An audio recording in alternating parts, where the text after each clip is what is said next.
This is Volvo's best-selling vehicle, the XC60. And it's pretty easy to see why. Firstly, it's a mid-size SUV, which is, among the most popular vehicle segments on the market right now. But it's very well packaged. The price isn't too high for a premium model. It just does everything so well without being, too extraordinary in any direction. It's got a beautiful design as well. It doesn't shout at you, but it's very refined, classy, but has hints of Volvo's character. This particular color is very suave as well. It's kind of like a mauve, champagne, silver metallic blend. There's only two variants on sale in Australia, the B5 and the T8. The T8 is a plug-in hybrid. This B5 is a mild hybrid. And then you can get two trim levels with each as well. This is the flagship dark variant. So it comes with the bigger 20-inch alloy wheels, 255/45 tires, Michelin Premiere 4. And it's got the fashionable dark window surrounds, roof rails, side mirrors, and front grille treatment. Under the bonnet, you've got a 2-litre turbo-petrol 4-cylinder mild hybrid engine, 183 kilowatts and 350 newton meters, paired up to an 8-speed automatic with all-wheel drive. Now, the electric motor assistance system, it's only 10 kilowatts and 40 newton meters, doesn't really provide much in the real world. It just helps trim consumption a little bit. And those outputs, 183 kilowatts, 350 newton meters, aren't that impressive for a modern vehicle. Even for a 2-litre, there are 200 kilowatts and 400 newton meters roughly in the market at the moment. Fuel consumption is officially rated at 7.6 litres per 100 kilometres with a 71-litre fuel tank. You've got a theoretical range of 934 kilometres, so great for road tripping and touring and so on with the family. I think this engine is a nice unit. I like the way that it produces actual sound as well. There's no fake sound going into the cabin. It's not loud or it's not sporty or anything, but it just is a nice natural sound. So when you floor it, you hear it. Yeah, it sounds enthusiastic. But then when you're cruising along the highway or whatever, it's just very harsh and refined and quiet, like a luxury SUV should be. I'll show you what I mean when we go for a drive in a second. But before we do, I'll just show you this interior. Look how nice this is. Just very calm, relaxing. Got some Swedish design elements. Again, it doesn't shout at you, but it's still got some quality features and quality touches. Like this nice wood trimming across the dash, just breaks up the color a little bit. That crystal gear shifter or gear lever, metallic start button, wireless phone charger as well, twin cup holders, a bit of storage. Not a massive center console box, but enough for carrying your phone or whatever, concealing some items that you might not want to be viewed from the outside. These seats are absolutely awesome. They really cradle you in. Plenty of adjustment as well. I mean, if you were really large, they might be a little bit, well, not firm, but yeah, they don't seem heaps big and cushy. They're just perfectly cradling your body. But if you're kind of large, I think you might sort of fall out of them a little bit maybe. Plenty of adjustment though, so I can find a natural driving position very, very easily. You've got full adjustment from the steering in and out, and yeah, the seat can go right down low if you want it to. This has actually got a massage function as well, so it just soothes your back as you're driving along. It's quite nice. The latest model runs Volvo's full Google integration, so you can talk to the vehicle and just ask it whatever you want basically, and it will use the internet to answer. You've got various apps as well. Very simple layout. I like the grid layout. And then, yeah, this has got the Bowers & Wilkins sound system. Produces awesome bass and clarity. Just, yeah, very good unit for a premium vehicle. Passenger space is pretty good. I wouldn't say it's the most spacious in this class, but it's fine for me. I'm 170 centimeters, so pretty short.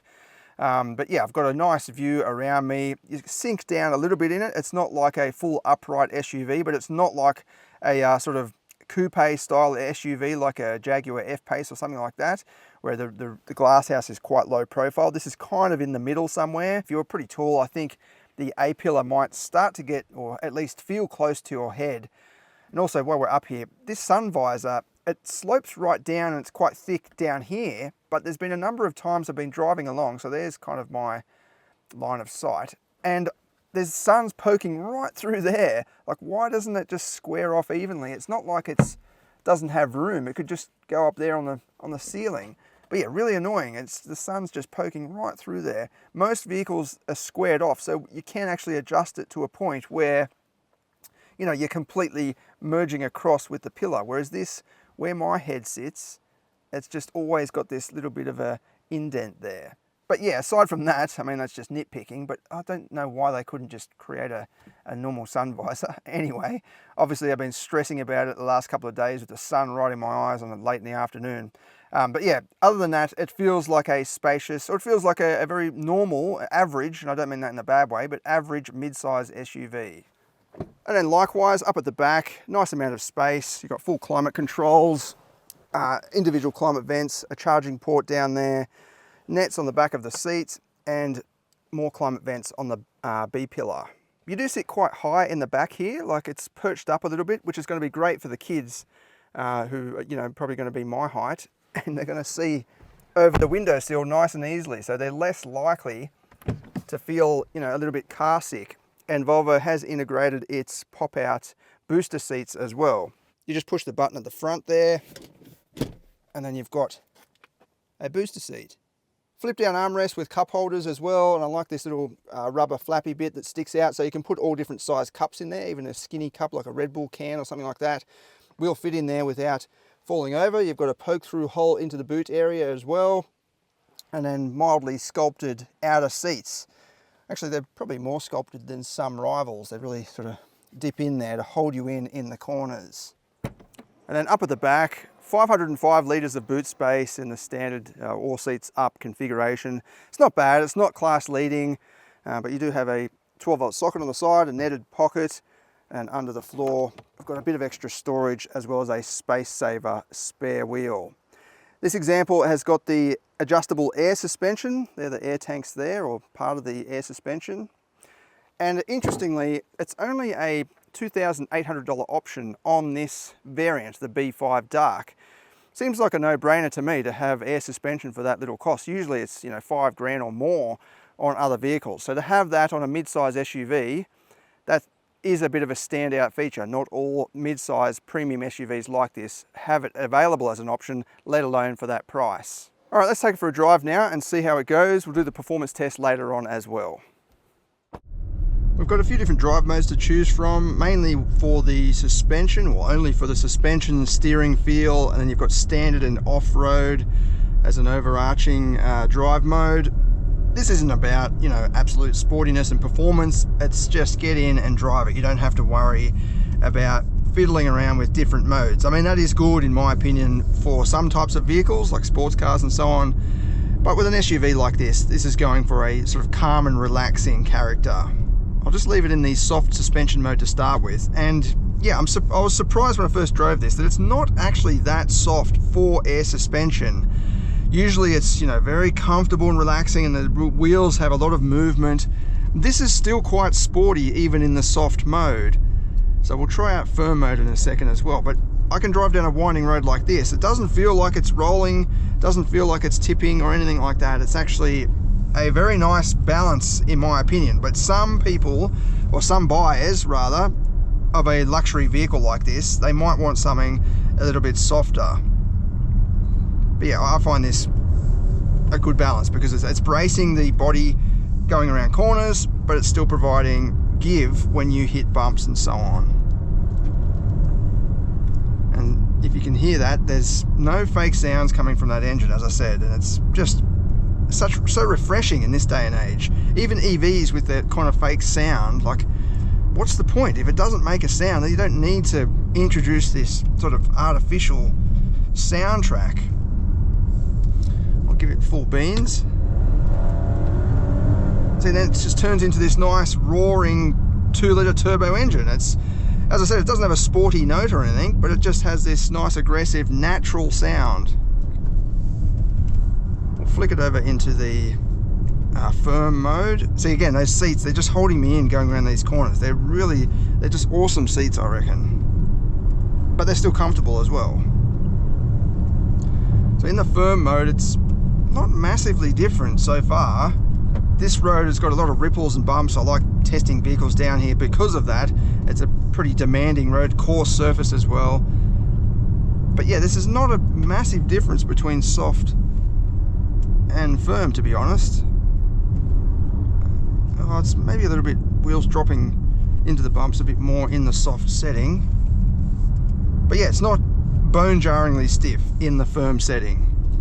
There's no paddle shifters in this. As I said, this is not aiming to be a sports car, you just have to leave it up to the transmission, which is quite a good transmission. It seems to be pretty well calibrated, just at very low speeds, and I'm guessing it's got something to do with the mild hybrid system sort of doing its thing. There's some mild jolting and just a bit of confusion, and I'm talking very, very low speeds, like when you're pretty much pulling up to a stop at the traffic lights. It kind of, then the stop-start engages as well, I guess, and it just, yeah, it's not as smooth as some mild hybrids that I've driven. Not a huge downside, but just, yeah, something that I've noted. So it's full power, it's going nicely. Volvo claims 0 to 106.9 seconds, but in my history of testing vehicles, the claim is not quite achievable in the real world, at least in Australia, in you know, pretty hot conditions with our fuel quality and so on. We'll see what this can do with the performance test in a minute. But yeah, it feels fast enough for this type of vehicle. Full throttle. I love that sound. It's just a nice roaring 2-litre turbo engine sound with no fake noises coming in. Excellent handling actually through there. Good bracing from the front corner. It doesn't dip right down. It's holding on like a premium SUV should. Going back down, I'll push it a little bit harder just to see how it reacts, to see if it starts to feel uncomfortable. Not me, but the car starts to feel uncomfortable, or me as well, I guess. But it does handle very well. Like it's composed, it's going, okay, you want to take on some corners at speed, that's fine. Good traction, just throwing it back and forth through that little switchback. No tyre squeal. Good brakes as well, not too much nosedive. Thanks to that air suspension, I suppose. Full power. Nose is pouncing in nicely. Got good communication through the steering. Yeah, you might not expect it from a Volvo, but this is actually handling better than some of the premium competitors. Like I would say this handles better than a Lexus NX, for example. That's probably more comfortable, but not that this is uncomfortable, that just goes for a more comfortable skew. Overall, quite a nice driver's SUV. Good packaging inside, excellent fit and finish. I love the distinctive design inside and out. Real world fuel consumption, I'm averaging 8.1 litres per 100 kilometres at the moment. That's over a distance of 800 kilometres. So that's not bad for a real world figure. For a petrol vehicle like this, this weighs just under 1900 kilograms. Probably a bit more with the air suspension option actually. The figure just says, you know, B5 dark. It doesn't specify if it's got the air suspension package. But yeah, it's quite heavy. Not the heaviest out there, but not the lightest in this class. But 8.1 in the real world with mixed conditions, I think that's quite reasonable. And all this priced from $81,990 excluding on roads. That's a decent price for a premium SUV. Look at the competitors and where this sort of sits in its range, and then compare it to competitors in the respective area. You'll see their prices are much higher. Apart from the Lexus NX, I think is still priced pretty evenly and you know, pretty reasonably. But I think, yeah, the price of this is definitely one of its most attractive features, as well as all that distinctive character. The other main attraction is, of course, safety. So this comes with all of the latest safety stuff, lane keep assist, driver monitoring camera, but yet Volvo proves that this technology doesn't need to be over the top, intrusive, or annoying. Like, I don't even know where to put the tape over the camera, or the driver monitoring camera for this. So it's not off, and yet I'm driving and talking, engaging with the touchscreen, and it's, yeah, not completely annoying me. You know, pay attention to the road and so on, like in most other vehicles with that technology. And it's good to see that Volvo does still keep, you know, vehicle safety high on its priorities, and it has to get it perfect, and it's good to see it does. Yeah, it's not just a case of slapping the technology on there for an ANCAP rating. This is properly calibrated and tuned. Like the lane keep assist, for example, is turned on and it's not bouncing me in between the lanes. If I get close to the outside of the lane, it gradually turns the steering. It doesn't just yank it like so many other vehicles.